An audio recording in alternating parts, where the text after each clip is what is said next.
فوج میں غیر معمولی ترقیاں، مستقبل قریب کا نقشہ۔ سابق صدر جنرل پرویز مشرف کے دور میں ہی فوج نے سیاسی امور سے الگ ہونے کا عمل شروع کر دیا تھا۔ یہی وجہ تھی کہ جنرل پرویز مشرف نے بذات خود اقتدار سیاسی جماعتوں کے سپرد کیا۔ اس کے بعد سے لے کر آج تک فوج اسی پالیسی پر گامزن ہے۔ اگرچہ سیاستدانوں کی جانب سے فوج پر کیچڑ اچھالنے کی روایات میں کئی گنا اضافہ ہو چکا ہے، مگر وقت یہی ثابت کرتا جا رہا ہے کہ فوج سیاسی امور میں مداخلت سے دور رہنے کی پالیسی پر نہ صرف عمل پیرا ہے بلکہ اسی پالیسی کو مستقبل میں بھی جاری رکھنے کے لیے اقدامات اٹھائے جا رہے ہیں۔ موجودہ حالات و واقعات فوج کی ایسی پالیسی کو منکشف کرتے دکھائی دے رہے ہیں۔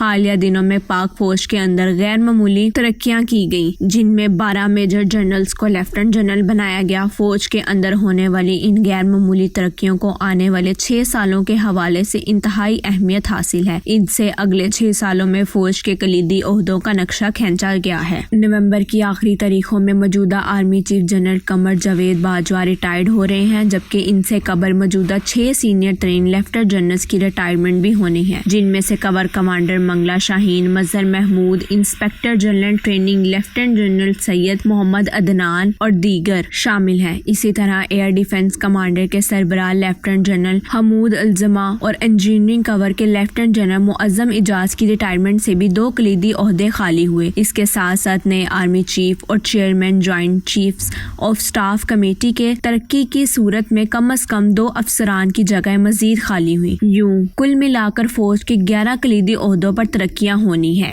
فوجی روایات کے مطابق نیا بننے والا آرمی چیف اپنی ٹیم بنانے کے لیے کچھ افسران کو ترقی دیتے آئے ہیں، لیکن اس مرتبہ یہ ترقیاں قبل از وقت ہی دے دی گئی، جو کہ نہایت اہمیت کی حامل ہے، بلکہ اسی طرح سے فوج کی پالیسیاں بھی ظہور پذیر ہوئی ہیں۔ یہ واضح ہوا ہے کہ فوج نے نہ صرف 2022 بلکہ 2025 کے لیے آرمی چیف یا دیگر کلیدی عہدوں تک پہنچنے والے افسران کو شارٹ لسٹ کر کے ایک ایسا لائحہ عمل ترتیب دیا ہے جو فوج کی پالیسیوں کو تسلسل کے ساتھ پروان چڑھائے گا۔ جن 12 لیفٹیننٹ جنرلز کو حال ہی میں ترقیاں دی گئی ہیں، جب 2025 میں نئے آرمی چیف کا تقرر ہوگا تو یہی 12 لیفٹیننٹ جنرل سینئر ترین ہوں گے اور انہی میں سے کسی ایک کو آرمی چیف بنایا جائے گا۔ یہ اس بات کا مظہر ہے کہ فوج نے نہ صرف 2022 بلکہ 2025 کے لیے اپنی صف بندی کا عمل مکمل کر چکی ہے، اور یہی اظہار ملک میں سیاسی مستقبل کی وضاحت کرتا دکھائی دے رہا ہے۔ لیفٹیننٹ جنرل کے عہدے پر ترقی پانے والوں میں میجر جنرل انعام حیدر ملک، میجر فیاض حسن شاہ، میجر جنرل نعمان زکریا، میجر جنرل محمد ظفر اقبال اور دیگر شامل ہیں۔ موجودہ سیاسی حالات کا دیکھا جائے تو حکمران اتحاد قبل از اقتدار فوج پر تنقید کرنے کے متعدد ریکارڈ قائم کر چکا ہے، اور یہ حال دوسری جانب بھی ہے۔